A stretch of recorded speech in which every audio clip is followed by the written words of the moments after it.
All right, come on in here. Spoilers ahead. I am the world's greatest detective on all things power related. Forget everything you think you know.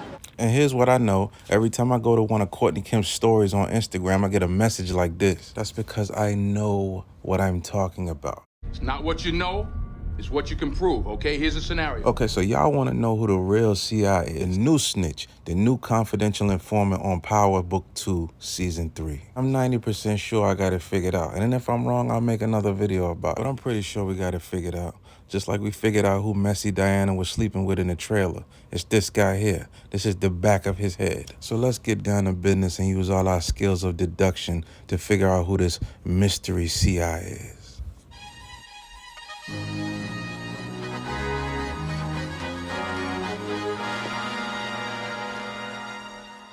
And one more thing before we get started, make sure you like, subscribe, and share, leave a comment, and my Cashapp is listed down below. But it's so simple. Getting it out the way real quick, a lot of people speculated that Braden's sister is somehow the CI because she moved into the apartment the same time Messy Diana moved into the apartment, and that may be some type of situation with that, them being the confidential informants. That has nothing to do with nothing. I'll tell you why later. Just be patient. The battle of wits has begun. Okay, so here's what we know. After Mecca was killed, his estate and everything in it was sent over to Monet. And everything would have went to Zeke, but he's dead too. So this means the penthouse now belongs to Monet. And the first thing she does is gifts the penthouse to her two sons. Dante Spears was your CI? Yeah. And you allowed for his penthouse to be inherited so you could see who it might attract? Smart. What we also know is this place is wired from top to bottom, like something out of Mission Impossible. Your access is off. All exits are sealed.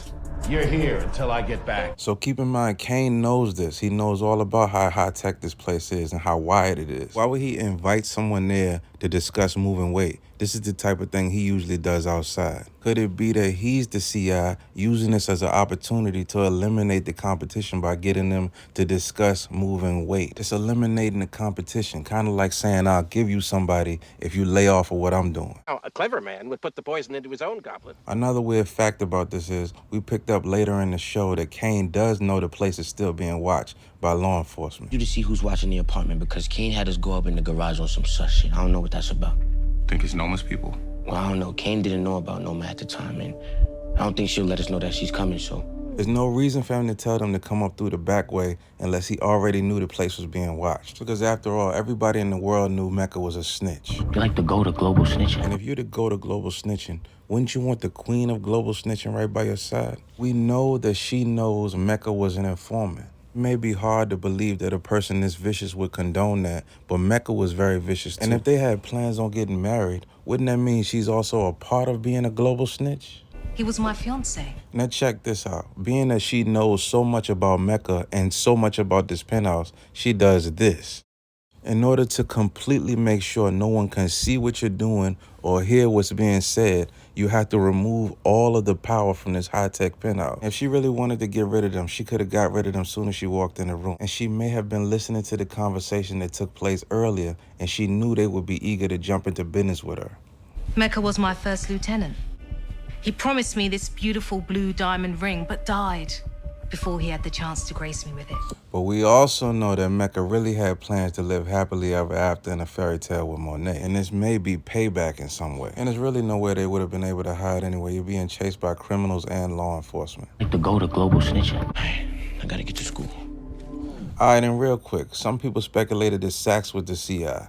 And that's just not true. There's no way he's going to be the confidential informant because he's already involved with law enforcement. He doesn't know anything, he doesn't have anything, and even if he did, he's known for leading the league and fumbling the football. So I can clearly not choose the wine in front of me. Surveilling Dante Spears' penthouse. Federal informant, Dante Spears? He was murdered 3 months ago. I doubt the cops are still sitting on the crime scene. Well, someone is. Find out who. This rules him out too because he didn't even know the place was being watched. He's so busy trying to worry about Tariq for Jenny. You have anyone surveilling Dante Spears' penthouse? No. Why? Well, Davis mentioned it. Ask around, see what you can find out. This also rules out Sachs because when he asks Jenny who was surveilling the apartment, she doesn't even know, and Rodriguez has to tell her who's watching the place. So I can clearly not choose the wine in front of me. This right here has nothing to do with nothing. The fact that Messy Diana and Braden's sister are now roommates does not mean that they're confidential informants. They don't have nothing to do with nothing, and they can't hurt anybody. Only thing they could do is cause trouble, but they're not working with law enforcement. Only a great fool would have thought that one of them was the CI. I'm not a great fool, so I can clearly not choose the wine in front of you. Tariq was in Dante Spears' penthouse the night he was killed. My theory is that Tariq, Braden Weston, the Tejada family, and Davis McLean are all co-conspirators in a criminal network. Whose name did she not mention that's in this picture? I have a CI embedded with them. It's just a matter of time. Lauren can't be the CI because she's been gone a long time now and she's not a part of their criminal organization. Effie is a part of their criminal organization, and everything is pointing in the direction of her being compromised, and I'm gonna tell you why. But I know what you're thinking. Effie is not a narc. She is not a Fed. She is in no way related to any kind of, law enforcement. That was then, ma'am. I have to tell him about Lauren. We're taking that to the grave. What do you want, Tariq? I want the truth. I'm an informant for the police. Here's Lauren's phone and my wire. Run. Now here's the scene we got after what would have been Effie taking out Lauren. It's a clip of Effie returning back to Tariq's dorm. But if you remember, Courtney Kemp made a video and said that the song placement in this clip was very important. And I'm gonna play that clip after this because it perfectly describes what actually happened when she was supposed to get rid of Lauren. I love how when it says heaven, she looks at Tariq because in her heart, that's where she really wants to be.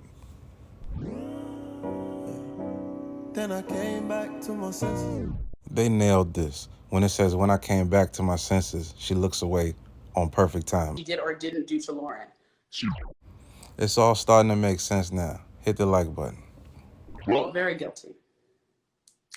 And I'm just going to say Effie had no bodies on her prior to that. And I'm not going to say that Lauren is dead or not dead. That's not what I'm saying. Now, here's what I think happened. In the midst of trying to push the car into the river, police swarmed down on Lauren because they were still tracking her. And they made a deal with Effie. And that's where we are today. This would be how you get a confidential informant embedded in their organization. Effie's never done this before. She's always been 10 toes down 100. And she wasn't born with no silver spoon like the rest of them. They're going to show it as it's breaking her heart to kind of be like this, especially since she's, in love with Tariq. Saying is that whatever Effie's process has been, she doesn't feel great about it because it's not the process necessarily that Braden or Tariq would have wanted. All that said, I'm not going to say anything about what else may have happened. Of course you're not. But I am. But I will say this, that there was a reason specifically that song is playing at the end of the episode. For those of you who need to, go back and listen to the song. It's very important. The other thing is, and I think this part of episode 9, and it's like a mini story in there. I'm sure you've heard showrunners say like A story, B story, C story, D story. The Effie story in episode 9 is really about her, and it starts in episode 8, at the end of 8, but about her realizing she's in love with Tariq, like really in love with Tariq, and what that means for her, and what that means for her compromising some of her own decisions. Okay. Now check this out. Now, immediately after Jenny tells Rodriguez that she has a CI, this is the scene that follows. Immediately, and I mean immediately after she says she has the CI, it cuts to a scene of Tariq looking in the mirror. Now the mirror does this type of thing that writers and producers do when they want to inject symbolism and foreshadowing, so that when you look at this episode again after you've seen everything, you'll look back and say, whatever, you did that right there. And the scene pans out from him looking in the mirror and who's standing behind him. Did you see all of that symbology? And I'm sure the word you were looking for was symbolism. What is the symbolism there? They did this on purpose, I'm telling you. Now, what you're going to pay more close attention to going on in the rest of the episodes of this series is how many questions she's always asking Tariq, how many questions she's always asking Kane, how many times she's going to interject herself into conversations to get more information. Protecting. What I do need is money, so if this new connect has some product, let me help you move it. Okay, so last but not least, and I'm going to let you go.